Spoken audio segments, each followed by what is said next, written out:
आज 78वें समागम की सेवाओं का शुभारंभ और हर एक संत, हर एक महापुरुष के चेहरे पर जो खुशी, जो उत्साह, सदगुरु माता सुदीक्षा जी महाराज के साकार रूप में दर्शन हुए। किस प्रकार कृपा की सदगुरु ने और ये कार सेवा का आरंभ अपना आशीर्वाद देके, और साथ ही यही एक जो सत्य है, ये जो परमात्मा है, इस परमात्मा का एहसास बना रहे, तो ये सभी सेवाएं मुबारक हैं। खुशियों का समय है, समागम आ रहा है। फिर प्रेरणादायक भाव भी श्रवण किए। कैसे महापुरुषों ने बताया कि किस प्रकार संतों ने प्रेरणा दी अपना जीवन जी के, तन्मयता से सेवा निभा के, कि सेवा निष्काम हो, मैं वाली भावना ना हो सेवा में। अवतार बानी में जो पंक्तियां हैं कि सेवक है जो मालिक दा खलकत सेवा करता है, ये भी पढ़ते हैं। तो जो इस मालिक का सेवक बन गया, जिसने इस मालिक की प्राप्ति कर ली, इस मालिक की भक्ति में जो जीवन जी रहा है, वो इस मालिक की बनाई खलकत का सेवादार है, क्योंकि सबके लिए कल्याणकारी जीवन जीता है, सबके भले की कामना करता है, सबको प्रेम देता है, सभी में खुद को देखता है, सभी को अपना परिवार मानता है, देखता है, सब में इस एक मालिक को देखता है। पर वहीं ये खलकत की सेवा तो हो रही है, पर आज पारिवारिक रूप में बैठे हैं, महापुरुष आए हैं, संत आए हैं। अक्सर सदगुरु माता जी से हमने ये बात श्रवण की है कि संगत में बैठना भी एक प्रकार की सेवा है। ये नहीं कि सिर्फ जो वर्दी में खड़े हैं या कोई ऑफिशियल विधिवत रूप से कोई सेवा निभा रहे हैं वो सेवा है। तो संगत में बैठ के जो वचन आ रहे हैं उनको सुनना, अपनी भक्ति को और परिपक्व करना, ये तो सेवा है मेरी अपने प्रति। सदगुरु ने जो विश्वास करा, दया करी, ब्रह्म ज्ञान दिया, तो ये जो सत्संग मैं करता हूं ये मैं अपने लिए कर रहा हूं। पर साथ ही सत्संग में जब आते हैं तो चेतनता किस प्रकार मैं ऐसी दिखा सकता हूं, ऐसी मैं कैसे अपना आचरण रख सकता हूं जो सेवा हो सके। जब सत्संग पंडाल में आए, कहीं पर भी, ये नहीं कि ये समागम है तो समागम की बात दास कर रहा है। पीछे एक सेवादल कैंप में भी भाव रखने का मौका मिला, तो दास ने यही कहा कि जितने सेवादल महात्मा हैं, जितने भी हम महापुरुष हैं, जो भाग्यशाली हैं, जिनको ये वर्दी पहनने का अवसर मिला, सेवा निभाते हुए चेतनता नहीं छोड़नी। सेवा निभाते हुए ये जरूर पता होना चाहिए कि मैं चाहे पंडाल में खड़ा हूं, चाहे दूर कहीं किसी मैदान में मेरी सेवा लगी है, तो इस सेवा का पर्पस क्या है। पंडाल में अगर मैं लगा हूं तो सेवा निभानी क्या है। जब संत महापुरुष बैठ गए, पंडाल भर गया, जिस एरिया में मेरी सेवा लगी है वो मैदान, वो स्थान भर गया, और मैं फिर खड़ा हूं, फिर भी खड़ा हूं, तो क्या मेरा खड़ा रहना अवश्य है या नहीं है, आवश्यक है कि नहीं है। कहीं मेरे खड़े होने से कोई बाधा तो नहीं बन रही।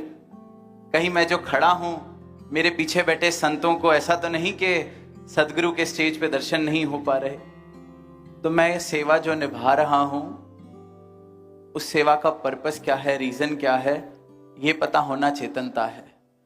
कि अब ये खड़े होने की सेवा निभ चुकी, अब ये बैठ के भी निभाई जा सकती है। गुरसिख सेवादार इतने चेतन होते हैं, इसलिए बार बार चेतनता का जिक्र होता है। जहां पे भी सेवा लगे, सेवा है क्या, करनी कैसे है, कहीं ये सेवा करनी तो सहूलियत के लिए थी, पर कहीं निभाने की कला मुझे नहीं आई, कारण मुझे समझ नहीं आया।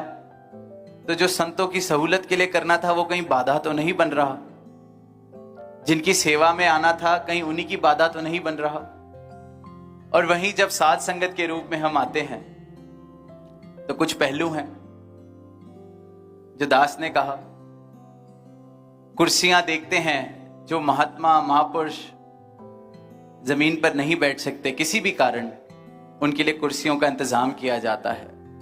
और कुर्सियां पंडाल के बिल्कुल कोने में दोनों तरफ लगाई जाती हैं, बीच में नहीं लगाई जाती हैं, क्योंकि अगर बीच में लगाई गई तो जो उनके पीछे जमीन पर बैठा है, जो महापुरुष पीछे बैठे हैं, उनको फिर वो सिर्फ कुर्सियां दिखाई देंगी, उनको सदगुरु के दर्शन नहीं हो पाएंगे, उनको संतों के आगे दर्शन नहीं हो पाएंगे। तो ये तो वो व्यवस्था है जो सेवा दल ने कर दी, कुर्सियां कोनों में लगा दी। पर साथ ही सबके लिए कुर्सियां पूरी नहीं पड़ती, तो महापुरुष ये सेवा भी निभाते हैं कि हम अपनी बैठने की कई बार एक छोटी सी कुर्सी फोल्ड वाली फोल्डिंग चौकी लेके आते हैं, तो हम वहां ये चेतनता निभा सकते हैं, दिखा सकते हैं कि उसको हम पंडाल की किसी ऐसी जगह ना लगा लें कि हमारे पीछे बैठा हुआ महापुरुष, उसका व्यू ब्लॉक हो रहा है, उसका आनंद टूट रहा है, उसके आनंद में मैं बाधा बन रहा हूं। वो कुर्सी मुझे कोई सेवा दल आके बोले कि यहां ना लगाई जाए, आप भी साइड में चले जाएं, इस चीज की नौबत ना आए। हम अपनी चेतनता खुद दिखा सकते हैं, बाधा ना बने। चेतनता और सेवा संगत में आना भी एक सेवा है, सदगुरु ने कहा। तो दास को लगता है कि किसी और संत के तो कम से कम ये बातें ना उनके दोहरानी पड़े। तो दास को आप जी अगर ये गिफ्ट दें तो दास बहुत ही शुक्राना प्रकट करेगा, क्योंकि दास को सदगुरु माता ने तो बहुत बड़ा गिफ्ट आज दे दिया, बहुत बड़ा गिफ्ट दिया कि आप सबको दर्शन दिए। दास को बड़ी खुशी हुई, कल भी रात को नमस्कार करके यही कहा कि आप जी सबको दर्शन दे रहे हैं, थैंक यू। आप सबने आज इतना प्यार, इतने बर्थडे विशेष जो दी है, तो दास बस यही एक अरदास सतगुरु माता जी के चरणों में कर रहा है कि जो प्यार आपका मिल रहा है, दास इसकी कदर आखिरी सांसों तक करता जाए। दास भी इस प्रेम को प्रेम से ही वापस दे पाए। ये श्वासें इन्होंने दी हैं, जैसा ये चलाना चाहते हैं वैसा जीवन बने। और अपने लिए और सबके लिए अरदास कि अपनी सेवा का शुभारंभ हम जब सत्संग के लिए आएं तो करके चलें, रोज करके चलें। समागम से पहले ये तो एक रूप बनता है, एक औपचारिक रूप बनता है, पर मेरा शुभारंभ रोज हो। मैं रोज उद्घाटन करूं अपनी चेतनता का कि चेतन रह के सत्संग में जाना है। चेतनता कि मेरे कारण किसी और का भला मैं नहीं कर सकता, किसी और की मैं बाधा ना बनूं। टिप्पणी करनी बहुत आसान, हर चीज के लिए टिप्पणी बहुत आसान करनी, पर फिर वही भाव के दूसरों पर गर तबसरा कीजिए, सामने आईना रख लिया कीजिए। तो अपना आईना हमेशा साथ लेके चलें। अपने आनंद के जिम्मेवार हम हैं, और इस बात के जिम्मेवार भी हम हैं कि हम किसी और के आनंद में बाधा नहीं बन रहे। ये बहुत बड़ी सेवा, इसको सेवा को निभाने के लिए ना कोई वर्दी पहनने की जरूरत है, ना कोई अधिकारी बनने की जरूरत है। और जो ये सेवा निभा ले, दास को लगता है वो सबसे उत्तम सेवा निभा रहा है, क्योंकि सदगुरु ने जो सत्संग, इस साध संगत को जो स्थान दिया गया है, बार बार निरंतर जो स्थान दिया गया है, इसकी मर्यादा को बनाए रखने में मैं अगर योगदान दे रहा हूं तो इससे बड़ी सेवा और कोई नहीं हो सकती। क्योंकि इन सत्संग कार्यक्रमों द्वारा ही सारी मानवता तक इस सत्य के पैगाम को पहुंचाया जाता है। निरंतर स्थान